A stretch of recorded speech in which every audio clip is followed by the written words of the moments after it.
morning. This morning, I actually found something that I want to share with you from the Old Testament. This is in Ezra, and it's chapter 1, and we're going to go verses 1 through 4.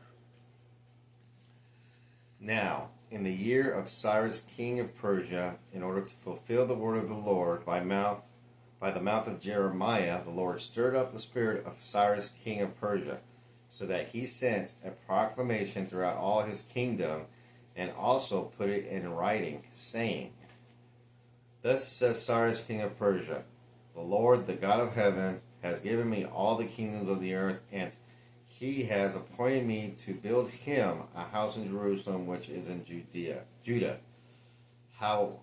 Whoever there is among you of all his people, may his God be with him. Let him go up to Jerusalem, which is in Judah, and rebuild the house of the Lord, the God of Israel. He is the God who is in Jerusalem.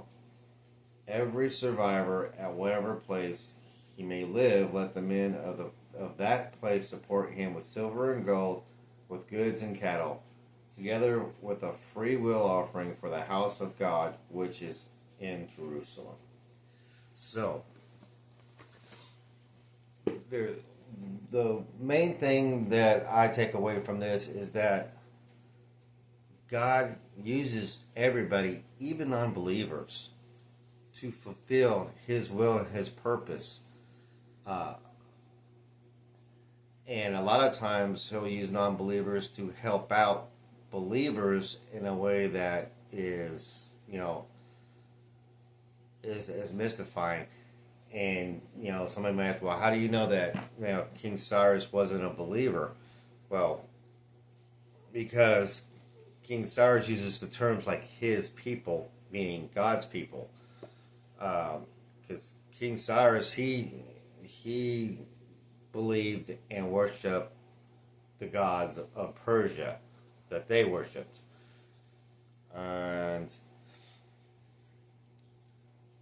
But it's not to say that Cyrus didn't believe that God existed. He believed God existed, but he didn't believe that God was the ultimate God, was the only God. He just acknowledged the fact that there is a God over Israel. So what made him a non-believer is the fact that he doesn't recognize him as the God over Persia. And it's kind of funny because he does admit that God gave him, everything that he had. So it's kind of to me, it's a kind of a weird dynamic, because you got somebody who believes that God exists, but doesn't believe that God is the creator of all. I guess is what you're saying. Is what I'm saying. What you're saying. Sorry, what I'm saying.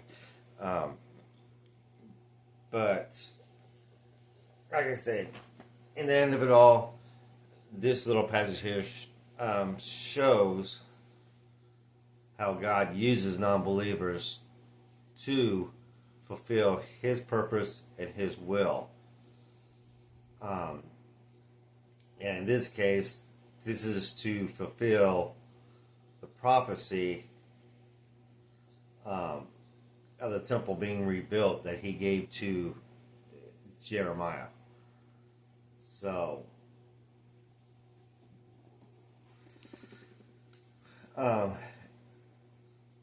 we just got to believe and pray to God, to Jesus, what it is that's troubling us. So, good example, like in our country, there's things that are anti-Christian and against God. Well, the way that we as Christians can fight that is to keep praying, repenting, and pray some more, because God does listen. He does answer prayers. It's in His timing, not ours. So with enough prayer and enough repentance, and with enough of us seeking the will of God to better our country, God can stir up the non-believers, the naysayers, the ones who are actually driving and shoving this culture into our face. He can actually stir something up inside them and actually end up using them to pass, perform, or do something that actually benefits us and reassures us in our faith, and also serving His will. So, I don't know. It's just kind of an interesting dynamic that I wanted to share with you this morning. I love you guys, and we'll see you tomorrow. Bye.